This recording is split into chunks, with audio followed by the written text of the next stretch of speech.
ఎందుకంటే అసలు ప్రజలకి మనం ఎక్కడికన్నా బయట దేశాలకు వెళ్ళాం, ప్రతి వేరే రాష్ట్రానికి వెళ్ళినా సరే మీరు రాజధాని ఏదని చెప్పి గత ప్రభుత్వంలో మనం ఏమీ చెప్పలేని పరిస్థితుల్లో ఉండిపోయాం.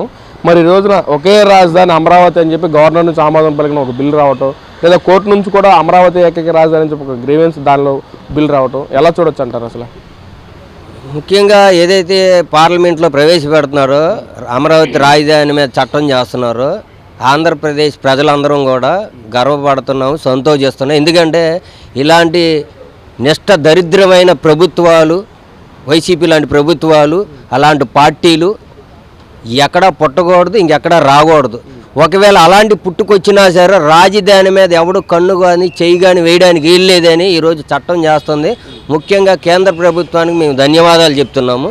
ఎందుకంటే మాకు ఒక అండ, ఈ చట్టం అనేది చాలా అండ. ఎందుకంటే ఎవడెవడో పనికిరానోడు వచ్చి పరిపాలించి ప్రజలపై భారాలు మోపేసి ప్రజలు విచ్ఛిన్నం చేసే ఇలాంటి వాళ్ళకి ఇది ఒక రక్షణగా ఏర్పడిద్ది. కాబట్టి మేము దీనికి కేంద్ర ప్రభుత్వానికి ధన్యవాదాలు తెలుపుతున్నాము.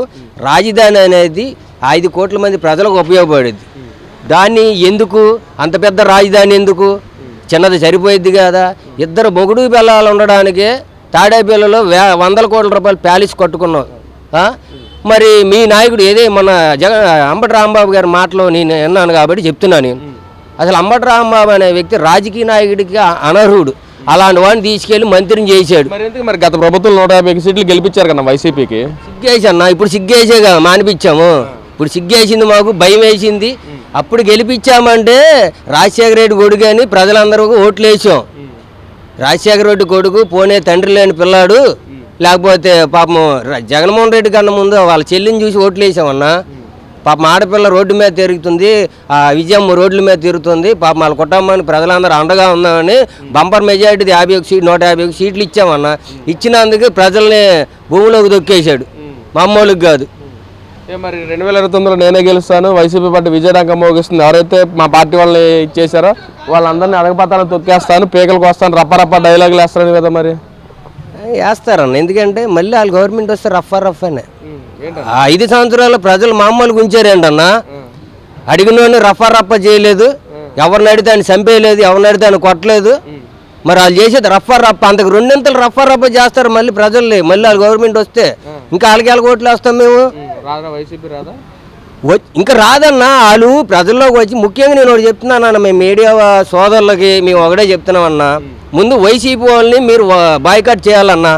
వైసీపీ నాయకులు కానీ జగన్మోహన్ రెడ్డి కానీ సజ్జల రామకేశ్వర రెడ్డిని కానీ మీరు మీడియా ముందు బాయ్కాట్ చేయాలని. వాళ్ళు మీరు మీడియా ముందు పిలవకూడదు.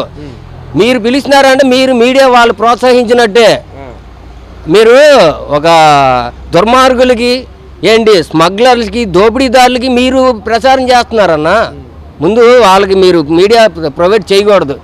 ప్రజలు అంటే రేపు యువత బాగుపడాలి, రేపటి చిన్నపిల్లలు బాగుపడాలంటే అలాంటి వాళ్ళు వచ్చి మీడియా ముందు మాట్లాడకూడదు. ఇంకోటి మొన్న ఏదైతే మాకు అసెంబ్లీ నిర్వర్తించారో అది చాలా ఉపయోగపడింది. అలాంటి వాళ్ళు మీరు ప్రమోట్ చేయండి అన్న. మీడియా వాళ్ళు కూడా వ్యంగీకరిస్తున్నారు కన్నా, పిల్లలతో రాజకీయాలు చేయటం ఏంటి, అసెంబ్లీలో తీసుకొచ్చి కూర్చోబెడతాం ఏంటి అని చెప్పి వాళ్ళు మాట్లాడుతున్నారు, వ్యంగ్యంగా మాట్లాడుతున్నారు. దాన్ని కూడా పిల్లలతో రాజకీయాలనే అవివేకం వాళ్ళు అనుకోవడం. అది పిల్లలతో రాజకీయం కాదు, రేపటి భవిష్యత్తు, నేటి బాలల రేపటి పౌరులు. అంటే ఈ చదువుకున్న వాళ్ళు ఇంజనీర్ అవ్వచ్చు, కలెక్టర్ అవ్వచ్చు, ఐఏఎస్ ఐపీఎస్లు అవ్వచ్చు, డాక్టర్లు అవ్వచ్చు, న్యాయవాదులు అవ్వచ్చు, అలాగే పొలిటీషియన్ అవ్వచ్చు. ఆ పొలిటీషియన్ అయినా ఏ వ్యక్తి అయినా సరే ఇలా ఉండాలి. గత వైసీపీని చూసి కాదు, ఇలా ఉండాలి. మీరు ఇలా ఉండి నేర్చుకోండి. పిల్లల్ని మోటివేట్ చేశారు. అంటే పిల్లలకి రాజకీయాలు తెలియాలి. తెలియకపోతే రేపు పొద్దున్న ఇలాంటి వైసీపీ రాజకీయాలు వచ్చినాయి అనుకో, పిల్లలు డ్రగ్స్కి బానిస అవుతారు, గంజాయికి బానిస అవుతారు, కూనీకోర్లు బానిస అవుతారు, దోపిడీదారులు బానిస అవుతారు, అవినీతికి బానిస అవుతారు. ఇవన్నీ ఉండకూడదు. పిల్లలు సామాన్య అక్కడైనా పార్టీలు లేవే. అసెంబ్లీ అంటే ఏంటి, పార్టీలు లేదు కదా. అందులో అన్ని పార్టీలు ఉంటారు, కానీ పిల్లల దగ్గర పార్టీ రంగులేమి లేవు కదా. పిల్లలకు మోటివేట్. గత 5 సంవత్సరాలు టీవీ చూడాలంటే సిగ్గుపడేవాళ్ళు పెద్దలు, మేమే. పిల్లలు చూశారు. ఏంటది, ఒక చేపల మార్కెట్ లాగా అసెంబ్లీ నడిపారు. హుందాతనంగా ఎక్కడైనా ఉందారా? ఇప్పుడు బాగుంది హుందాతనంగా. గతంలో కూడా మీరు చూశారు, జగన్మోహన్ రెడ్డి మీటింగ్లు పెట్టిన పిల్లల్ని తీసుకెళ్ళి రాజకీయాలు చేయటం, వాళ్ళని తీసుకెళ్ళి జెండా పార్టీలు నుంచో పెట్టడం చూశారు. మరి అలాంటిది ప్రభుత్వం ఏదైతే పిల్లలు అసెంబ్లీలో కానీ లేదా అసలు ఈ రెండింటి మధ్య తేడా ఏం చెప్తారు అసలు మీరు పిల్లల విషయంలో? గతానికి ఇక్కడ చాలా తేడా ఉందన్న. నక్కకి నాగలోకం ఉన్నంత తేడా ఉంది. ఇప్పుడున్న ఈ ప్రభుత్వం కానీ, ఈ ప్రభుత్వ నాయకులు కానీ, ఈ ప్రభుత్వ ప్రజాప్రతినిధులు కానీ చాలా హుందాతనంగా పరిపాలన చేస్తున్నారు, హుందాతనంగా మాట్లాడుతున్నారు.